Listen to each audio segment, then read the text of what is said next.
Hi, everybody. So this quick tutorial is just about some of the ways you can use Google Sheets or some of the ways you can set up for your students to use Google Sheets.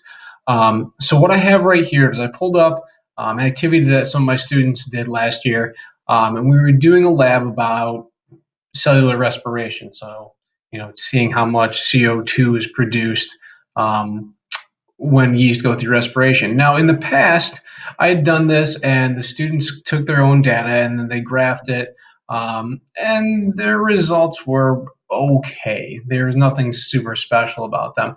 What I did this year was I set up the data table for them. So, pretty much everything you see here, with the exception of all of this data in the middle, that was student generated. So what I did is I shared that with all my students. I actually pushed it out through Google Classroom, but you could give them a shareable link if you're not using Classroom. And I assigned them their group numbers and they put in their data. So you'll notice that some of the data is kind of funny looking. Right here, group one, group four probably had some procedural issues because they're at 14, which means that their test tube was full of gas as soon as they started. As group six as well. So you have those kind of strange outliers every once in a while. It gets you some weird data. So what they're ultimately looking to do is have a comparison. So they have data for hot and data for cold water. Um, what I had them do is as they put the information in, it automatically calculated their average. Now you'll notice there's actually units on here. That's something I just did with a basic formula. I calculated their average. We rounded it so it's a nice number, and then you add a little bit of text in there. So that's all kind of up here. That shows you just kind of how that is accomplished. Now, a couple little tips and tricks with doing something like that. If you're worried, you're like, oh boy, I don't trust my kids not to monkey around with this last bit of it. If you say, all right, these cells, I need them not to touch, what you can actually do is go in to Tools and go to Protect Sheet, and you can click on that range right here, and you can set your permissions so only you can edit that. So now the changes will still occur, but the students won't be able to mess around with those cells. So it actually saves a little bit of time in terms of doing something like that. Um, Now, again, this is for collaborative data. This is just, from my perspective as a science teacher, how I could use this. If you were collecting data for anything else, or even just doing something in terms of collecting resources. So if you wanted your students to go out and pull a series of websites or any sort of ideas where it was simply just reporting on one thing, you could definitely use a sheet for that as well.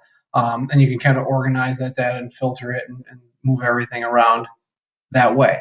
Um, another little trick, if you wanted to for this, if you highlighted this stuff and did some conditional formatting, you could say, boy, I really want to see, when my cells get to that max value, so get to 14, they'll highlight it in green. So we do that, and you can set that up ahead of time. So as the students put that information in, you'll notice kind of where they tap out on the top level there. So just kind of an idea of what you can also do. Um, if you want to kind of bring everything together, I made a separate tab here, and this is just what we're doing right now. You can actually import information from other sheets. So if I simply go here and I hit my equal sign, and let's say I want to take my information from my time, I hit enter. Oops, it's over there. I just hit enter with that. Now I have all that information. I can drag that down. I think we went for, oops, should be about there. Good, it's a 20. And then I wanted each of my other two. Now, if you go to graph something, um, Sheets doesn't like having the information here where it says milliliters. It only wants numbers. So what you'd have to do is I would say, all right, I need my cold water or my hot water data. So this is going to be hot, cold, and I can say it's equal to the average. Select from there the average of these numbers, and just take that row one. I can hit enter, and then little trick to populate things. You can just drag this right down, and it populates everything for your hot water. And then you can do the exact same thing for your cold water. You have your average. Now, again, I'm just using hot and cold water as the things that we collect data for. So obviously, you can tailor that to your needs. But then you can do things like some graphical analysis. So if you highlight all of that information, up here is insert chart, or if you go to insert and then down to chart, either way, it pulls up this, and it's your chart editor, and it allows you to kind of choose how you want to represent that data. So if I simply want a hot and cold, ironically, they're flipped color-wise, what you'd normally see. But that's how you do this. And now if you don't like any of those recommendations for chart type, you can go here, pick whatever charts they highlight for you, and pick what's most appropriate. Then if you go to customize, you can change everything here. And pick out all of those things that you're really looking for. So if I wanted to change my hotline to red, because red usually works with hot a little bit more often, I want to change my cold to blue, I could do that. Once you hit insert, it's going to just pop that in there. You can drag it around to wherever you want. The nice thing about this is you can copy this into a slide, into a Google Doc, and for the purposes of turning something in, this will actually change if the data changes. So if I just went crazy right here and typed in 60, notice what happens. All of a sudden you get this crazy spike in your data and everything like that. But you can see how that populates, and that would do the same thing even if it was in a sheet, or even if it was in a doc or a slide.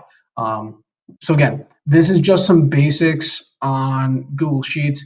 The real power of this work is that it's collaborative, that the students took all of the data that they had collected and they compiled it together. So instead of doing all these miscellaneous trials, you get a lot of solid data from your whatever you're doing, in the case of science and experiment, maybe in the case of, ELA or social studies, it's gathering resources.